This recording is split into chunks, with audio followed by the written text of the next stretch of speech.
Hello viewers, good morning. నేను మీ doctor Ashok Kumar Manchana, co-founder and managing director of Elident hospitals Hyderabad. మాకు 4 successful branches ఉన్నాయి: Kondapur, Kukatpally, Manikonda and Banjara hills.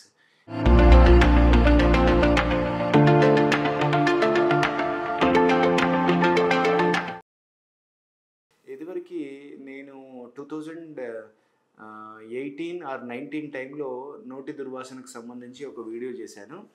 యాక్చువల్గా ప్రతి ఒక్కరికి కూడా అది అవసరం అనుకుంటా. కాబట్టి అరౌండ్ 12 lakh మెంబర్స్ వ్యూవర్షిప్ అనేది జరిగింది. ఎప్పుడు అడిగినా కూడా డాక్టర్ అశోక్ కావాలి ఈ బ్యాడ్ బ్రెత్ గురించి అని చెప్పేసి నాకు చాలా కాల్స్ వస్తాయి అన్నట్టు. సో వీడియోని మరి మళ్ళీ ఒకసారి నేను చేస్తాను. దాన్ని బట్టి మీరు ఒకసారి కోరిలేట్ చేసుకోండి. అవసరమైతే మా యొక్క కన్సల్టేషన్ అనేది తీసుకోండి. సో ఫస్ట్ ఆఫ్ ఆల్ కామన్గా రెగ్యులర్గా అందరూ ఫీల్ అయ్యేది ఏంటి అని అంటే, మనం దగ్గరికి వస్తే శరీరం నుంచి దుర్వాసన వస్తుందా అని, లేదంటే నోటి నుంచి దుర్వాసన వస్తుందా అని చెప్పేసి చాలామందికి ఉండే కామన్ ప్రాబ్లం అన్నట్టు. మెయిన్గా నోటి దుర్వాసన. మామూలుగా ఎవరైనా దగ్గరికి వస్తున్నప్పుడు స్మెల్ వస్తుందేమో అని వాళ్ళు టెన్షన్ పడడము, వస్తే అవతల వ్యక్తి చెప్పినప్పుడు కొంచెం ఇబ్బంది, ఇన్సల్ట్గా ఫీల్ కావడము, ఇలాంటివి అనేది కామన్గా జరుగుతుంది. దానివల్ల ఏమవుతుందంటే సెల్ఫ్ కాన్ఫిడెన్స్ తగ్గిపోవడము, ఎవరితోటి మాట్లాడకుండా దూరంగా ఉండడము, మాస్క్ పెట్టుకోవడము, ఒక రకమైన సైలెన్స్ జోన్లోకి వెళ్ళిపోవడము, ఇలాంటివి అనేది జరుగుతూ ఉంటాయి అన్నట్టు. అయితే నోటి దుర్వాసనకి చాలా రకాల కారణాలు ఉంటాయి. వీటిని 2 రకాలుగా విభజించవచ్చు మనం.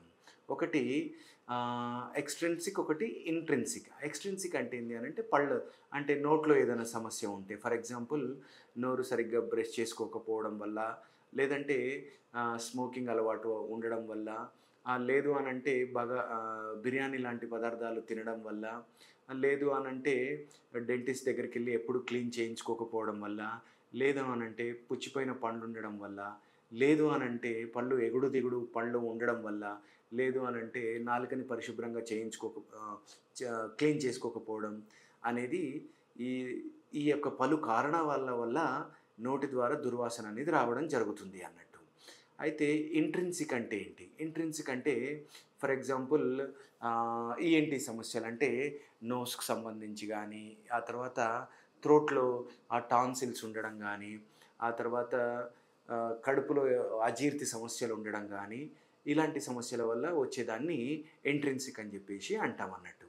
ఆ తర్వాత కొంతమందికి యాక్సిడెంట్స్ అయితే ట్రీట్మెంట్ చేయించుకోకుండా ఉంటే అది గడ్డలుగా తయారైపోయి దాని ద్వారా స్మెల్ రావడము, పళ్ళ మధ్యన ఫుడ్ ఇరుక్కోవడం వల్ల స్మెల్ రావడం, ఇలాంటివి అనేటివి జరుగుతూ ఉంటాయి. ఇంకొకటి కొంతమందికి అంటే వాళ్ళకి తెలుస్తుంటుంది స్మెల్ వస్తుందని, పక్కవాడు ఎప్పుడు చెప్పాడు. దాన్ని స్యూడో హాలిటోసిస్ అని చెప్పేసి అంటారు. అంటే ప్రతి ఒక్కరికి కూడా కొంచెం దుర్వాసన అనేది కామన్గా ఉంటుంది. అయితే సిచ్యువేషన్ బట్టి అన్నట్టు, అంటే మరీ నోరు డ్రై అయిపోయినప్పుడు స్మెల్ అనేది రావడం అనేది జరుగుతుంటుంది అన్నట్టు. సో దాన్ని మనం కన్సిడర్ చేయాల్సిన అవసరం లేదు.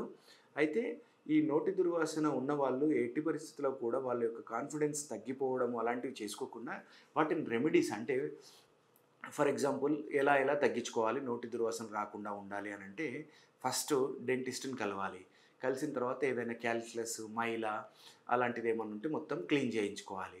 పుచ్చిపోయిన పళ్ళు ఏమన్నా ఉంటే వాటికి ఫిల్లింగ్స్ చేయించుకోవాలి. ఆ తర్వాత డెంటిస్ట్ సూచించిన ప్రకారం రోజుకు 2 సార్లు బ్రష్ చేయించుకోవాలి. ఆ తర్వాత వాటర్ని అప్పుడప్పుడు తాగుతూ ఉండాలి. వాటర్ ఇంటేక్ అనేది ఎక్కువగా ఉండాలి. ఎందుకంటే లాలాజలం ఎక్కువ ఉంటేనే ఈ స్మెల్ అనేది తక్కువ ఉంటుంది అన్నట్టు. ఆ తర్వాత ఏమైనా హ్యాబిట్స్ ఉంటే స్లోగా వాటిని మానేసుకోవాలి.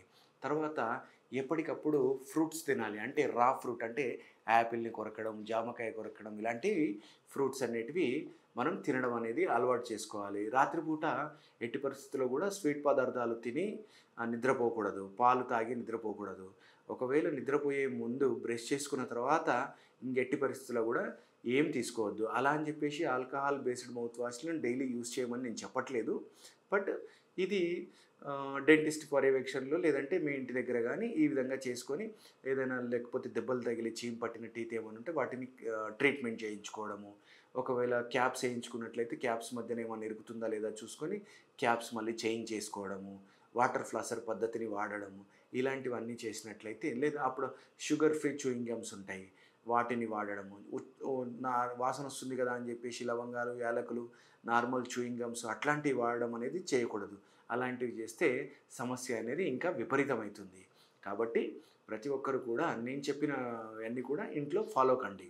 ఒకవేళ ఇంట్రిన్సిక్ అంటే అజీర్తి గానీ, లేదంటే టాన్సిల్స్‌కి సంబంధించి, లేదంటే ముక్కుకు సంబంధించి ఏదైనా సమస్యలుంటే మాత్రం ఆ పర్టిక్యులర్ డాక్టర్‌ని కలిసి యాంటాసిడ్ టాబ్లెట్స్ వాడడము, టాన్సిల్స్‌కి ట్రీట్మెంట్ తీసుకోవడము, ఇలాంటివన్నీ చేసినట్లయితే మీ యొక్క దుర్వాసనకనేది చాలా ట్రీట్మెంట్ అనేది ఈజీగా జరిగిపోతుంది. స్యూడో హాలిటోసిస్ అంటే కొంతమందికి ఏం లేకున్నా కూడా వాళ్ళు ఎప్పుడు ఫీల్ అయితా ఉంటారు. ఎప్పుడు కూడా మదన పడతా ఉంటారు. That is called pseudo halitosis. అంటే పక్క వాళ్ళకేం తెలియదు. వాళ్ళంతట వాళ్ళే ఫీల్ అయిపోతా ఉంటారు. కొన్ని సందర్భాలల్ల లాలాజలం తక్కువ ఉండడం అంటే డ్రై మౌత్ అంటారు. డ్రై మౌత్ ఉండడం వల్ల కూడా స్మెల్ అనేది రావడం జరుగుతుంది. డ్రై మౌత్‌కి ట్రీట్మెంట్ కొంచెం కష్టమే. బట్ ఇప్పుడు డ్రై మౌత్‌కి సంబంధించిన మౌత్ వాషెస్ ఉన్నాయి. ఎప్పటికప్పుడు వాటర్ తీసుకోవడము, ఆ మౌత్ వాష్‌తో చేసినట్లయితే లాలాజలం ఊరడము అనేది జరగడం వల్ల మనం ఈ నోటి దుర్వాసనని కొంచెం కంట్రోల్ చేసుకోవచ్చు.